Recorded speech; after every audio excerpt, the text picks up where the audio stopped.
제 소개를 좀 간단히 하면요. 저는 해설사분들을 스토리텔링 기법을 통해 가르치게 된 거는 벌써 한 15년, 한 20년 뭐 이렇게 꽤 오래됐고요.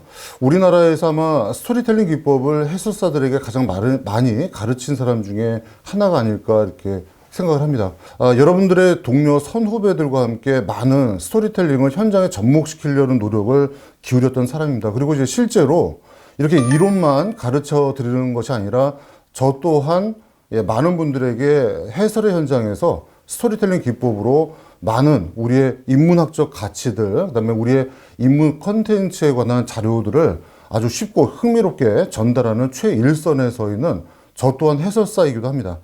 자, 그래서 이제 여러분들에게 오늘 첫 번째 꼭지가 주제가 바로 이겁니다. 어떻게 스토리텔링을 이해할 것이냐라는 굉장히 기본적인 주제를 갖고 짧게 20분 동안 말씀을 드리려고 합니다. 근데 이제 가장 먼저 말씀드리고 싶은 것은 해설사 분들뿐만 아니라 대한민국의 많은 국민들께서 스토리텔링에 대한 좀 오해가 있으신데요. 특히나 해설사 분들이 이런 오해를 하지 말으셨으면 해서 이 부분에 대한 언급을 먼저 좀 해야 되겠어요. 예를 들면 대학 교수님이 대학에서 가르치는 스토리텔링은 여러분들이 알아야 할 스토리텔링보다 굉장히 넓은 광의의 개념이라는 것을 일단 인식하셔야 됩니다. 뭐 예를 들어 볼까요? 국문학과에서 또는 영문학과에서 스토리텔링을 가르치는 교수님이 있다면 아마 수업 시간에 처음에 이분의 이야기를 하지 않을까요? 아마 아리스토텔레스의 이야기를 언급할 것 같습니다. 그리고 예를 드는 게 무엇일까요? 바로 그분의 시학이라는 글이겠죠?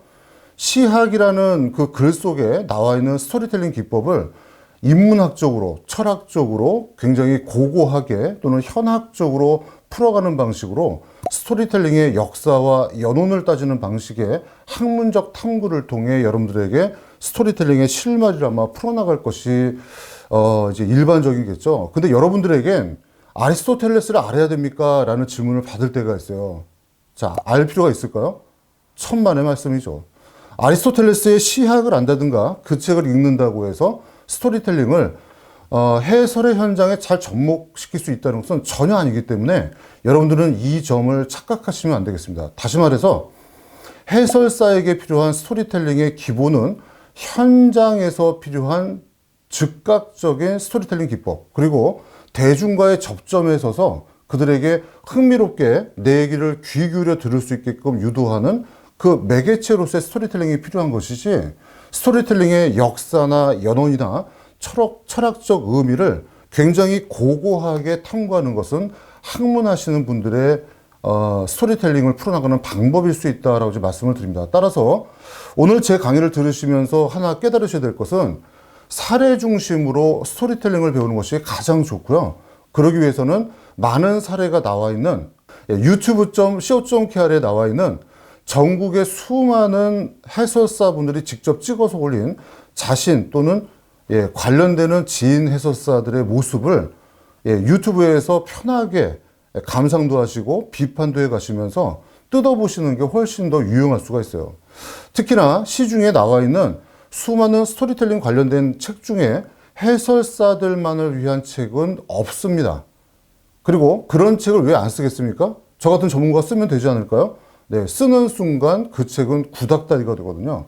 자, 따라서 스토리텔링을 현장에 접목하려는 해설사에게 필요한 가장 중요한 스토리텔링의 기본은 바로 대중이 원하는 트렌드가 녹아있는 그러한 트렌드성을 가장 잘 살린, 가장 현재의 대중들이 바라는 그런 해설 기법이 바로 여러분들에게 필요한 스토리텔링 해설의 가장 기본이 아닐까라고 저는 생각을 합니다. 자, 그런 의미에서 오늘 여러분들에게 스토리텔링을 현장에서 바로 즉각적으로 활용해야 되는 해설사 입장에서 가장 먼저 알아야 될 스토리텔링의 핵심 개념이 있어요. 자, 그러면 여러분들이 저의 두 가지 질문에 한번 답해 보시기 바랍니다. 여러분들의 답이 제 귀에는 들리지 않지만 들린다 셈치고 제가 한번 질문을 드릴게요. 자, 첫 번째 질문 나갑니다. 자, 거짓을 사실처럼 전달하면 그 사람은 무엇일까요? 도대체 어떤 사람일까요? 다시 한번요. 명백한 거짓을 마치 사실인 양 전달하는 사람이 있다면 그 사람은 어떤 사람이겠습니까? 너무나 유치한 질문이죠. 아이들도 아마 확실하게 대답할 것 같습니다. 정답은 사기꾼이죠. 거짓을 사실처럼 말했으니까 당연히 사기꾼 아니겠습니까? 너무나 유치한 질문에 이어서 이번엔 좀 진지한 질문을 드릴게요. 자, 이번에 질문은 그 키워드를 바꿉니다. 사실을 거짓처럼 전달하면 그 사람은 무엇일까요? 아까 뭐라고 그랬죠? 첫 번째 질문이 거짓을 사실처럼 전달할 때 우리는 그 사람을 사기꾼이라고 한 반면, 자, 이번에 뒤집습니다. 사실을 거짓처럼 전달하면 그게 무엇일까요? 예. 아시겠지만 그게 바로 스토리텔링이죠. 스토리텔링은요, 반드시 전제가 사실, 즉 팩트를 전제로 해야 된다라는 것을 우리 해설사분들이 간과해서는 절대 안 됩니다. 근데 되게 재미난 건요, 두 번째 질문에 나왔던 키워드가 바로 거짓이란 말이었죠. 그 거짓은요, 여기서 제가 표현할 때 은유법적으로 표현한 거죠. 다시 말해서 사실을 거짓처럼 말한다는 것은 사실을 거짓말처럼 어떻게 한다? 매력적이고 흥미롭게 전달한다는 거예요. 자, 인간관계가 넓어지고 나이가 들면은 사기당할 확률이 높아요. 근데 나에게 와서 언젠가 속삭였던 그 사기치던 사람들의 이야기를 한번 생각해 보세요. 어떻습니까? 정말 달콤하지 않았습니까? 정말 믿고 싶을 만큼 사실 전제로 한다고 생각하지 않으셨습니까? 바로 그거죠. 사기치는 말의 가장 핵심은 다른 거 없어요. 달콤하고 매력적이고 흥미롭다는 거죠. 근데 사기꾼과 스토리텔러의 차이점은 뭐냐? 그 전제가 거짓이냐 사실이냐의 차이에서 명백히 갈라집니다. 다시 말해서 스토리텔링 기법을 활용한 해설사는 사기꾼이 아니라 스토리텔러겠죠. 따라서 스토리텔러의 전제는 뭐다? 명백한 팩트를 정확히 인용할 줄 알고 풀어낼 수 있는 사람. 다만 그것을 풀어나가는 과정이 어떻다? 마치 거짓말하는 사람처럼 흥미롭고 매력적이고 더 나아가 정말 꿀같이 달콤한 이야기로 듣게끔 유도하는 것. 그것이 바로 스토리텔링 해설의 가장 기본인 거죠. 자, 이런 스토리텔링 해설의 기본을 어떤 철학자를 인용한다든가 어떤 엄청난 학자의 유명한 명제를 활용한다든가 라고 하는 것은 제 입장에서는 굉장히 철이 없다. 왜 이렇게 쉬운 거를 어렵게 생각하느냐라고 반문할 수밖에 없어요. 자, 그런 의미에서 다시 한번 정리해 볼게요. 자, 다시 한번 질문 드립니다. 첫 번째 질문이죠. 자, 거짓을 사실처럼 말하는 사람은 네, 사기꾼이죠. 하지만 반대로 완전히 뒤집죠. 사실을 거짓처럼 아주 달콤하고 매력적이고 흥미롭게 말하는 사람은 그게 바로 스토리텔러죠. 다시 말해서 팩트가 흥미보다 더 중요하다는 거죠. 응용 질문 나갑니다. 자, 학습이란 뭡니까? 기본적인 개념을 인식한 다음엔 응용 질문을 통해 내가 제대로 기본 지식을 습득했는가를 한번 점검해 보는 게 중요하겠죠. 자, 질문 드립니다. 아마 여러분들 중에 굉장히 유명한 말 제주꾼으로 많이 알려진 우리 조선시대에 살았던 사람으로 유명한 분이 계시죠. 바로 봉이 김선달입니다. 봉이 김선달의 이야기는 너무나 달콤하고 너무나 매력적이고 너무나 흥미롭기 때문에 듣는 사람이 주목하지 않을 수가 없죠. 그리고 그분의 이야기를 듣다가 중간에 나갈 수도 없어요. 끝까지 매료될 수밖에 없죠. 자, 그럼 묻습니다. 봉이 김선달은 그의 말하는 기법을 통해 볼 때 스토리텔러입니까? 아니면 사기꾼입니까? 사기꾼입니까? 아니면 스토리텔러입니까? 자, 고민이 되시죠? 여러분들은 평상시에 봉이 김선달을 뭐라고 생각하셨습니까? 아마 10중 8구 뛰어난 스토리텔러라고 보지 않으셨나요? 그리고 그렇게 혹시 가르치는 전문가도 보지 않으셨나요? 예, 맞아요. 그렇게 말하는 전문가도 왕왕 있고요. 그렇게 알고 있는 분들이 우리나라 국민 중에 상당히 많고, 더군다나 스토리텔링 기법을 제공하고, 그 다음에 뭡니까? 예, 활용해야 되는 현장의 해설사들마저 잘못된 인식에 사로잡혀 있는 경우가 많은데요. 제가 단언컨대 봉이 김선달은 사기꾼이지 스토리텔러가 아닙니다. 깜짝 놀라셨나요? 여태까지 봉이 김선달을 스토리텔러로만 아셨어요? 제가 한번 증거를 대볼까요? 봉이 김선달이 말했던 여러 가지 에피소드 가운데 굉장히 유명한 것이 대동강물을 평양 사람들에게 팔아먹었다라는 이야기가 굉장히 유명한 이야기입니다. 자, 그 이야기를 굉장히 달콤하고 매력적으로 전달했기 때문에 사람들은 찰떡같이 믿고 이 돈을 주고 대동강물을 퍼갔단 말이죠. 그래서 엄청난 재화를 이 봉이 김선달이 이제 얻게 됩니다.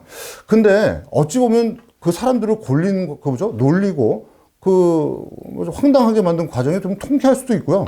시원할 수도 있지만 명백히 그 봉익임 선달을 판단할 때는 우리는 스토리텔링 기법을 가장한 또는 활용한 사기꾼임에 분명한 것이죠. 왜냐하면 대동강물은 개인께 될 수가 없거든요. 요즘도 여러분들 우리의 한강이나 금강이나 낙동강을 가보십시오. 거기 뭐라고 써 있습니까? 예, 거기에 푯말에 국가하천이라고 분명히 써 있고요. 그 국가하천이라는 개념은 요즘식 표현이지 사실 고려시대가 되었던 조선시대가 되었던 변함이 없죠. 그건 국가가 관리하는 자연물이죠. 근데 그게 자기 거라고요? 말도 안 되는 거죠. 다시 말해서 스토리텔링 기법을 활용하긴 했지만 봉익임 선달이 말한 그 이야기의 대전제 자체가 엄청난 거짓으로 되어 있기 때문에 그 이야기가 아무리 흥미롭고 재미있다 하더라도 그 이야기는 결국 스토리텔러의 이야기가 아니라 사기꾼의 달콤한 이야기였을 뿐이다라고 우리는 생각해야 되는 겁니다. 근데 이제 문제는 이러한 것을 구분하지 못하고 스토리텔러와 사기꾼을 구분하지 못하고 여러분들이 팩트, 즉 사실이라는 것을 너무 가벼이 여기고 해설의 현장에서 흥미에만 집중해서 해설하다 보면 본의 아니게 뭐가 됩니까? 여러분들은 사람들에게 사기꾼 아니냐라고 하는 손가락질을 받을 수 있는 위험이 도사리고 있다라고 우리가 걱정해야 되고 대비하셔야 되는 거예요. 자, 그럼 한번 그 대표적인 사례를 한번 말씀드릴까요? 혹시 여러분들 도깨비 다 아시죠? 세상에 대한민국 사람 중에 도깨비 보는 사람이 어디 있겠습니까? 더군다나 도깨비는 순한글이죠. 그만큼 조선의 백성이 수천 년간 굉장히 친숙하게 여겼던 우리의 지역의 전통자원이라고 하는 그 컨텐츠 중에 가장 유명한 컨텐츠죠. 근데 한번 여쭤볼까요? 여러분들이 알고 계시는 도깨비의 머리에는 무엇이 있다고 알고 계십니까? 예, 다 들립니다. 머리에 뿔이 있다고요? 예, 천만의 말씀. 최신 연구 성과에 따르면요, 도깨비의 머리에는 뿔이 없는 게 팩트입니다. 이게 팩트죠. 자, 두 번째 갑니다. 도깨비는 어떤 옷을 입고 있다고 알고 계십니까? 저도 어렸을 때 이러한 연구 결과, 최신 연구 성과를 접하지 못했을 때는요, 우통을 일단 벗어 던지죠. 왜냐하면 이 가슴 근육과 배에 새겨진 왕자 근육을 보여주는 게 보통 도깨비들의 속성 아니겠습니까? 그래서 그 울퉁불퉁한 근육을 보여주려고 우통을 일단 벗어 제낍니다. 그리고 밑에는 긴 바지 입어요? 반바지 입어요? 예, 반바지인데 놀랍게도 밀림의 왕자 타잔이 입을 법한 타잔 팬티를 입습니다. 좀 점잖게 말씀드리면 레오파드 무늬 팬티라고 할까요? 네. 아무튼 예, 조선의 도깨비라는 상식과 걸맞지 않는 동방예의지국인 조선의 도깨비가 우통을 벗어 던진다든가, 이 조선의 겨울이 얼마나 엄동설한인데 사시사철 나올 때마다 항상 반바지로 된 타잔 팬티를 입고 나온다든가, 도저히 상식적이고 합리적으로 맞지 않는 모습을 우리가 어렸을 때부터 봐왔지만 누구도 이러한 도깨비의 모습을 의심치 않았거든요. 근데 아니나 다를까 최신 연구 성과에 따르면 우리 조선의 도깨비는 긴 팔로 된 흰색 바지 저고리 입습니다. 자, 또 충격받으셨나요? 첫 번째, 우리 민족의 도깨비는 머리에 뿔이 없다에 이어서 우리 민족의 도깨비는 흰색으로 된 긴 팔, 긴 다리, 긴 팔에 흰색 바지 저고리 입었다는 이 사실이 여러분들을 당황스럽게 지금 만들고 계실 겁니다. 하지만 이것이 팩트죠. 자, 여러분들에게는 죄송하지만 마지막 세 번째 도깨비에 관한 질문들입니다. 우리 민족의 도깨비는 손에 뭐 들고 다니죠? 네, 맞죠. 도깨비 방망입니다. 근데 한자를 좋아하는 우리 교수님들, 박사님들은 논문에 도깨비 방망이라는 유아틱한 용어를 쓰지 않습니다. 네, 그분들은 학식이 높기 때문에 철퇴라고 하는 한자어를 쓰죠. 근데 최신 연구 성과에 따르면요, 우리 조선의 도깨비의 손에 들려진 것은 바로 철퇴가 아니라 방어용 무기인 매끈하게 잘 깎은 나무 방망이라는 것이 입증이 되었죠. 우리 민족의 도깨비는 쇠꼬챙이가 박힌 공격용 무기를 손에 들지 않고 다만 나를 공격하는 공격에 대해서 나를 방어할 수 있는 매끈하게 깎은 나무 방망이를 들었다는 이 사실. 첫 번째, 두 번째, 세 번째 이 사실이 바로 최신 연구 성과에 의해 입증된 팩트인데, 한번 전국의 수많은 도깨비 마을을 한번 이렇게 머릿속에 한번 떠올려 보실래요? 지금 제 강의를 전국의 많은 해설사분들이 듣고 계시는데 아마 여러분들 소속된 지자체에 도깨비 마을이 아마 한두 개쯤은 있을 겁니다. 그 대부분의 농촌 체험마을로 구성되어 있는 여러분들 소속되는 지자체의 도깨비 마을 입구에는요, 우리 민족의 도깨비가 머리에 뿔이 없고 흰색 긴 팔로 된 흰색 바지 저고리를 입지 않고요. 그리고 나무방망이를 들지 않고 우리가 알고 있는 모습 그대로 서 있는 경우가 많아요. 근데 알려드릴까요? 우리가 알고 있는 도깨비는 일본인들이 믿었던 귀신 오니라고 부릅니다. 자, 뭐라고요? 여러분들 살 뺄 때 드시는 노니가 아니고요. 노니와 발음이 비슷하죠? 니은자를 빼서 오니라고 발음하는데 그 오니는 일본식 발음이고 그 오니는 우리말로 번역할 때 귀신이라고 번역합니다. 일본인들이 믿었던 그 귀신인 오니의 특징이 뭡니까? 사람들을 때려 죽이고 돈을 빼앗고 여성들을 함부로 대하고 온갖 악행의 실천자죠. 근데 우리 민족의 도깨비는 어떻죠? 아마 어르신들 얘기를 예전부터 들으셨으면 아실 겁니다. 사람들에게 복을 갖다 주고 돈을 갖다 주죠. 그래서 용꿈이나 돼지 꿈보다 더 좋은 꿈이 뭡니까? 바로 어르신들이 말하던 도깨비 꿈이죠. 그래서 옛날에 저도 어렸을 때 우리 아버지가 도깨비 꿈을 꿨다 그러면 할머니가 야, 아범아, 빨리 나가서 주택복권 사오라고. 그랬던 게 기억이 납니다. 다시 말해서 우리 민족이 믿었던 도깨비는 사람을 해코지하지 않고요. 사람에게 복을 갖다 주고 돈을 갖다 주며 어려운 사람을 보호하고 약자를 북돋아주는 이러한 존재가 바로 우리 민족의 전통적인 도깨비입니다. 자, 이러한 것을 팩트를 검토하지 않은 채 혹시 여러분들이 도깨비 마을을 현장 해설한 적은 없으십니까? 혹시 여러분들은 잘못된 팩트에 기반해서 여러분들 소속 지자체의 도깨비 문화를 혹시 본의 아니게 거짓으로 전달하는 바람에 혹시 이러한 사실을 알고 있는 많은 국민들과 어린 아이들에게 혹시 손가락질 당하진 않으셨습니까? 다시 말해서 아는 다리, 건너본 다리도 두들겨보고 건너라는 말씀이 있지 않습니까? 다시 말해서 여러분들에게 필요한 가장 중요한 것 중에 하나가 뭐냐면요. 새로운 인문적 컨텐츠들을 머릿속에 더 쌓는 것도 중요하지만 더 중요한 것은 이미 내 머릿속에 쌓여져 있는 기존에 축적된 지식과 정보들이 혹시 최신 연구 성과에 의해 개비되거나 조정돼야 될 게 없는지를 검토해 보시는 게 오히려 시급한 상황이 되어 있다. 그래서 우리는 이러한 점들을 고려하시면서 스토리텔링의 가장 중요한 점 뭐죠? 팩트. 그 팩트에 대한 사례로 제가 봉익임선달에 대한 평가와 우리 전통적으로 생각했던 도깨비의 최신 연구 성과를 한번 사례로 들면서 여러분들이 더욱더 새로운 사실의 발굴과 학습에 열정적인 에너지를 쏟으시기 바라면서 이 첫 번째 꼭지 마치도록 하겠습니다. 감사합니다.